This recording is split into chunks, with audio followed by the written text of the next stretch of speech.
Content of this program is intended for people who are blind and print impaired.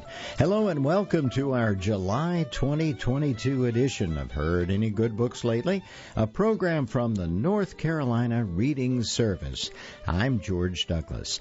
This program is brought to you by the Friends of the North Carolina Library for the Blind, an organization of citizens, volunteers, and patrons, all interested in supporting the library and the services it provides. The Friends Group was founded in 1989 and now has more than 300 members across North Carolina.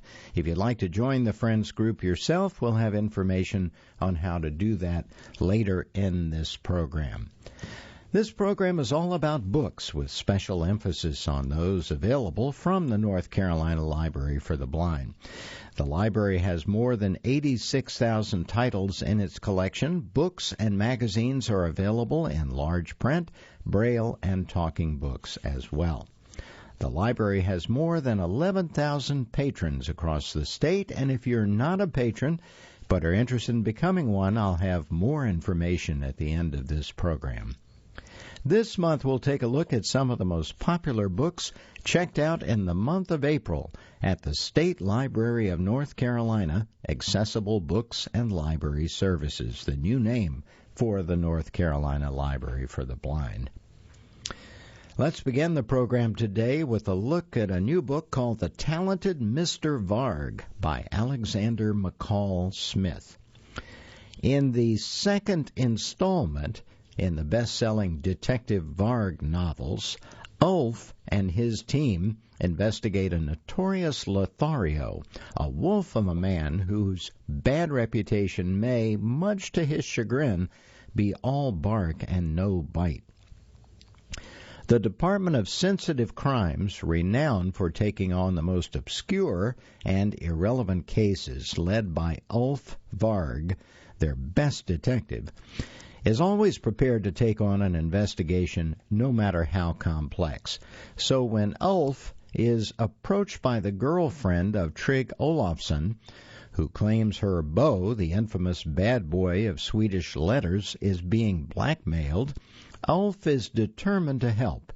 It turns out that this wild bear of a man may be more of a teddy, and while Swedes are notoriously tolerant, finding out that their beloved rough-and-tumble ink slinger is more likely to use a pen than a sword, well, there are limits, even for the Swedish.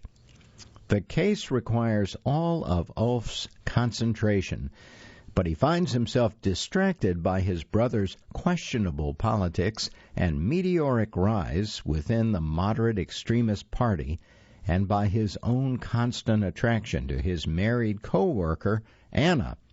When Ulf is then tasked with looking into a group of dealers exporting wolves that seem decidedly domestic, it will require all of his team's investigative instincts and dogged persistence to put these matters to bed.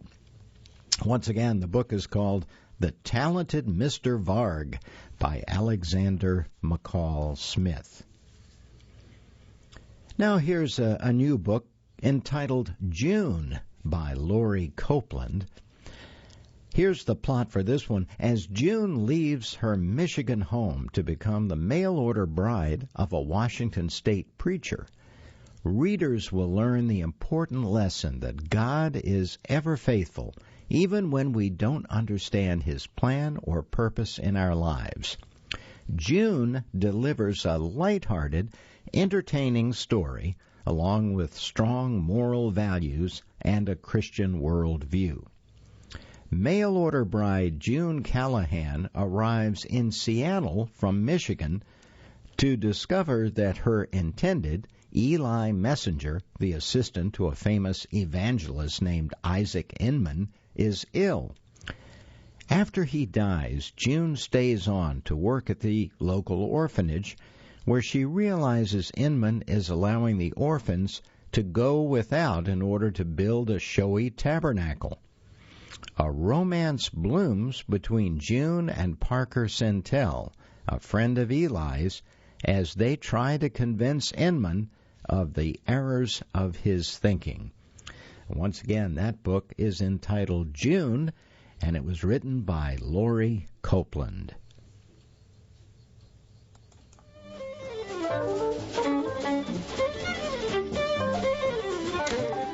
Now let's turn to a book called The Finders, a Mace Reed Canine Mystery by Jeffrey B. Burton.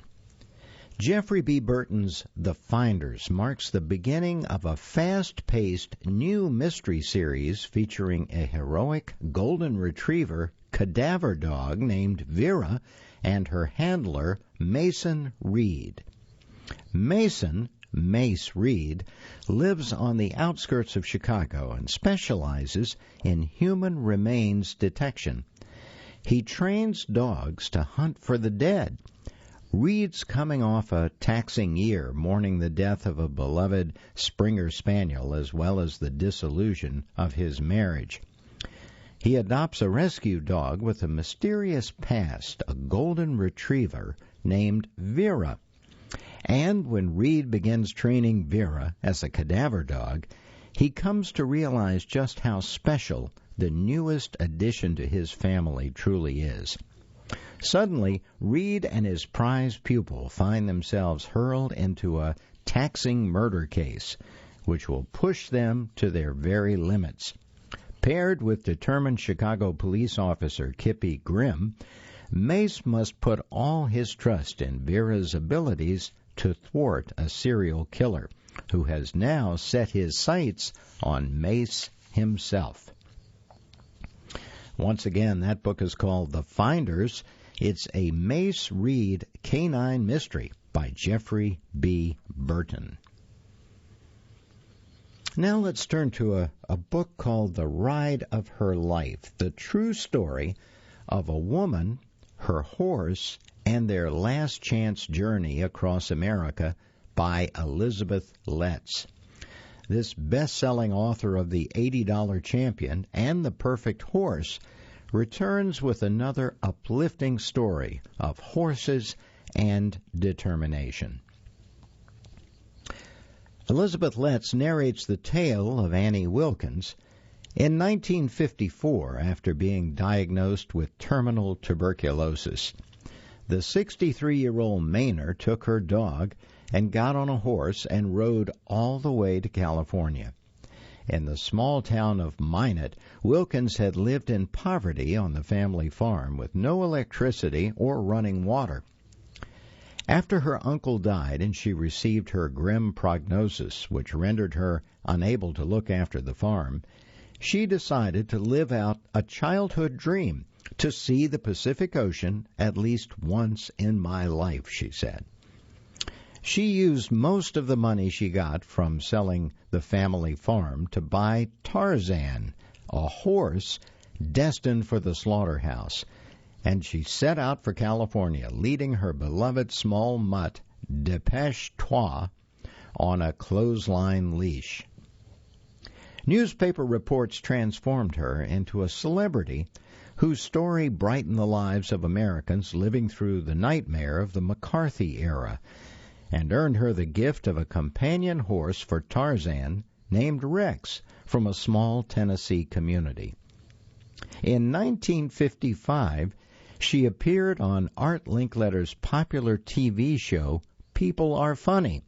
Linkletter, writes the author, immediately understood Annie's essential Americanness. Her authority came precisely from the fact that her journey was neither choreographed nor staged. Here was a woman who was doing something just because she wanted to do it. This engaging folk hero biography, which follows Wilkins throughout her grand adventure, also touches on the cultural history of mid-20th century America. As Letts delves into the post-war prosperity that transformed the U.S. into a land of cars and endless highways, she celebrates the dying tradition of the American tramp or hobo that Wilkins, the self-christened last of the saddle tramps, represented. A heartwarming and nostalgic book to appeal to horse lovers and fans of the author's previous books. Again, The book is entitled The Ride of Her Life, the true story of a woman, her horse, and their last chance journey across America by Elizabeth Letts. That sounds like a good one for sure. Now let's take a look at another popular book this past month at the State Library for Accessible Services. This is a book entitled Proposing Mischief by Regina Jennings. Only one person can give her the freedom she seeks, but is it worth the risk? Macy Kentworth is being forced to stay on her parents' ranch. After a short-lived relationship with the wrong man, she's worried about inflaming things further between her former beau and her protective family. Left to rue her mistakes, she keeps busy exploring the idle mine at the edge of their property, where she discovers a great treasure. Boone Bragg is also stuck. With his parents on vacation, the management of Bragg Mining falls on him, and one of his advisors wants him as a son-in-law. One wrong move and Boone will end up either offending an associate or marrying a woman that he can't endure. While closing up a spent mine, Boone gets two surprises. One is a Spitfire farm girl who's trespassing with a pickaxe, and the other is the amazing crystal cavern that she's discovered. Suddenly, Boone sees a way to overhaul the family business. With part of the cavern on Kentworth land, Boone makes Maisie a proposal that he hopes will solve all of their problems. Instead, it throws Joplin into chaos, and it will take all of Macy's gumption to set things straight. Once again, the book is called Proposing Mischief, and it was written by Regina Jennings. Now let's turn to a book by the popular author Al Sharpton. It's a non-fiction book entitled Righteous Troublemakers, Untold Stories of the Social Justice Movement.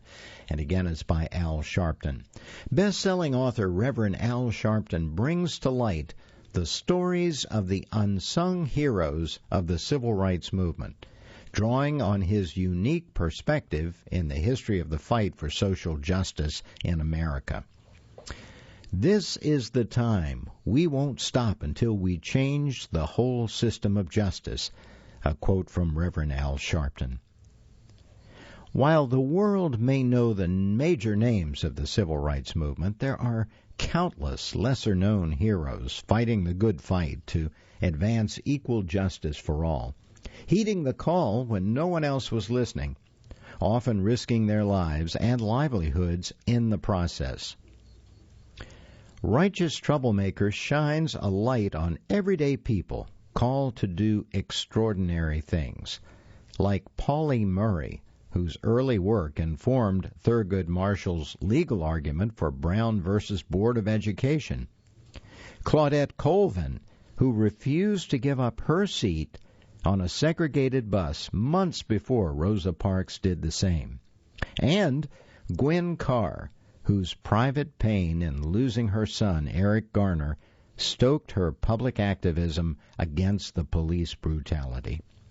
Sharpton also illuminates the lives of more widely known individuals, revealing overlooked details, historical connections, and a perspective informed by years of working on the front line of the social justice movement, to provide a behind-the-scenes look at the wheels of justice and the individuals who have helped advance its cause. Once again, this book is Righteous Troublemakers, The Untold Stories of the Social Justice Movement by Al Sharpton.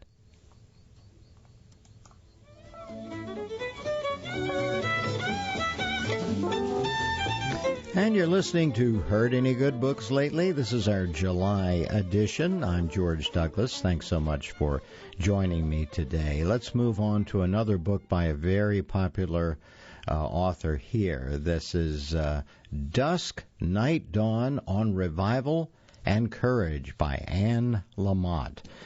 This is from the best-selling author of Help, Thanks, Wow. Comes an inspiring guide to restoring hope and joy in our lives. In Dusk, Night, Dawn, Anne Lamott explores the tough questions that many of us grapple with. How can we recapture the confidence we once had as we stumble through the dark times that seem increasingly bleak? As bad news piles up, from climate crisis to daily assaults on civility, how can we cope? Where she asks, do we start to get our world and joy and hope and our faith in life itself back? With our sore feet, hearing loss, stiff fingers, poor digestion, stunned minds, and broken hearts? We begin, Lamott says, by accepting our flaws and embracing our humanity. Drawing from her own experiences, Lamott shows us the intimate and human ways we can adopt to move through life's dark places and toward the light of hope that still burns ahead for all of us. As she does in Help, Thanks, Wow, and her other best-selling books, Lamott explores the thorny issues of life and faith by breaking them down into manageable human-sized questions for readers to ponder. In the process, showing us how we can amplify life's small moments of joy by staying open to love and connection. As Lamott notes in Dusk, Night, Dawn, I got Medicare 3 days before I got hitched, which sounds like something an old person might do, which does not describe adorably ageless me. Well, marrying for the first time with a grown son and a grandson, Lamott explains that finding happiness with a partner isn't a function of age or beauty, but of outlook and perspective. Full of the honesty, humor, and humanity that have made Lamott beloved by millions of readers, Dusk, Night, Dawn is classic Anne Lamott, thoughtful and comic, warm and wise, and further proof that Lamott truly speaks to the better angels in all of us. Sounds like a good time for this particular type of book, doesn't it? It's called Dusk, Night, Dawn, On Revival and Courage by Anne Lamott. Now here's another very popular book this past month. It's called Sister Stardust by Jane Green. New York Times bestselling author Jane Green reimagines the life of troubled icon Talitha Getty in this transporting story from a forgotten chapter of the swinging 60s. Claire grew up in a small town far from the glitz and glamour of London. On the cusp of adulthood, she yearns for the adventure and independence of a counterculture taking root across the world. When she's offered the chance to start anew in Morocco, in a palace where famous artists and musicians, even the Rolling Stones, have been known to visit, she seizes the chance.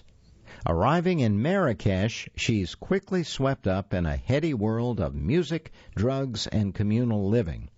And Talitha Getty, socialite wife of a famous oil heir, seems to preside over the whole scene. As Claire is pulled into her orbit, the realities of Talitha's precarious existence set off a chain of dangerous events that could alter Claire's life forever. Sounds like a good one. That's a book entitled Sister Stardust, and it's by Jane Green.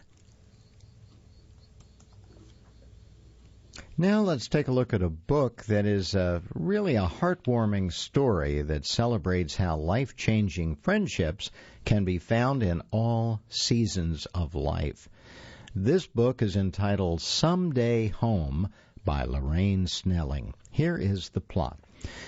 The sprawling lake home Lynn Lundberg built with her husband has been an epicenter of joyful family life, from summer holidays spent around the water to cookies baked in the kitchen with grandchildren in the fall.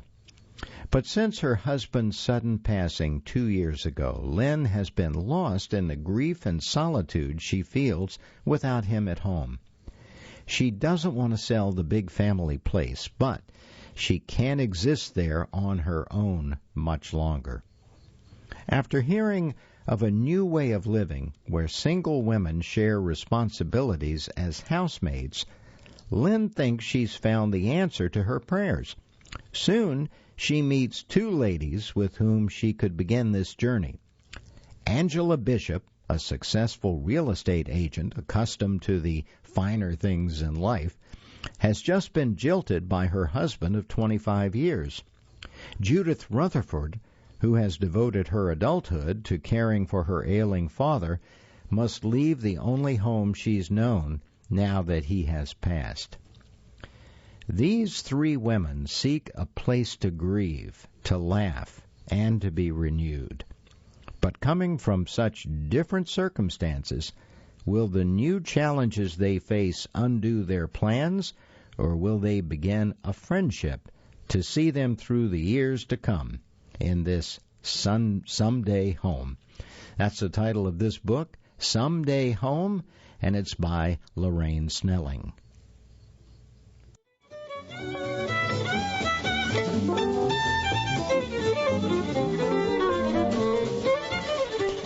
Now let's take a look at the book called The Lady's Mind by Francine Rivers. The New York Times best-selling author Francine Rivers returns to the California frontier in this sweeping romantic tale of a displaced New England suffragette, a former Union soldier disinherited by his Southern family, and the town they joined forces to save. 1875. When Catherine Walsh arrives in tiny Calvada, a mining town nestled in the Sierra Nevadas, falling in love is the farthest thing from her mind. Banished from Boston by her wealthy stepfather, she has come to claim an inheritance from the uncle she never knew, a defunct newspaper office on a main street overflowing with brothels and saloons and a seemingly worthless mine. Moved by the oppression of the local miners and their families, Catherine decides to relaunch her uncle's newspaper and then finds herself in the middle of a maelstrom pitted against Calvada's most powerful men. But Catherine intends to continue to say and publish whatever she pleases, especially when she knows that she's right. Matthias Beck, owner of a local saloon and hotel, has a special interest in the new lady in town.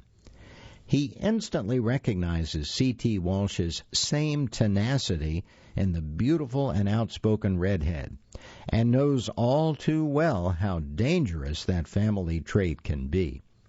While Catherine may be right about Calvada's problems, her righteousness could also get her killed. But when the handsome hotelier keeps finding himself on the same side of the issues as the opinionated Miss Walsh, Matthias's restless search for purpose becomes all about answering the call of his heart. Everyone may be looking to strike it rich in this lawless boomtown, but it's a love more precious than gold that will ultimately save them all. Again, the book is called The Lady's Mind, and it's by Francine Rivers. Now, as we get near the end of the program for this month, let's take a look at a book that's been very popular for the last couple of months at the North Carolina Library for the Blind. This is called The Paris Apartment, and it's a novel by Lucy Foley, from the New York Times best-selling author of The Guest List. Comes a new locked room mystery set in a Paris apartment in which every resident in this building has something to hide. Jess needs a fresh start. She's broke and alone, and she's just left her job under less than ideal circumstances. Her half-brother Ben didn't sound thrilled when she asked if she could crash with him for a bit, but he didn't say no, and surely everything will look better from Paris. Only when she shows up to find a very nice apartment could Ben really have afforded this. He's not there. The longer Ben stays missing, the more Jess starts to dig into her brother's situation, and the more questions she has. Ben's neighbors are an eclectic bunch, and not particularly friendly. Jess may have come to Paris to escape her past, but it's starting to look like it's Ben's future that is really in question. The socialite, the nice guy, the alcoholic, the girl on the verge, the concierge. Everyone's a neighbor, everyone's a suspect, and everyone knows something that they are not telling. Once again, this is called The Paris Apartment, and it's a novel by Lucy Foley. Now, because we have an extra minute before we close the program today, I thought I would take just a little bit of time to tell you something about the Library of North Carolina. The Library of North Carolina Accessible Books and Library Services. This program is for books that are distributed by that organization. It's a special public library that circulates books and magazines especially made for persons who cannot use regular printed material because of a visual, physical, or reading disability. The state library as a whole enriches the lives of North Carolinians through access to information resources, strengthens communities through exceptional library services, and it also inspires and supports literacy and lifelong learning for all North Carolinians. Now, in addition to the Accessible Books and Library Services group, which we just mentioned, the Library Development Section helps North Carolina libraries serve their communities by providing consulting services, supporting continuing education programs, and administering grant programs in aid to public libraries fund. And also, the Government and Heritage Library provides library materials and services to support state employees, family history researchers, educators and students, and those interested in North Carolina culture and history.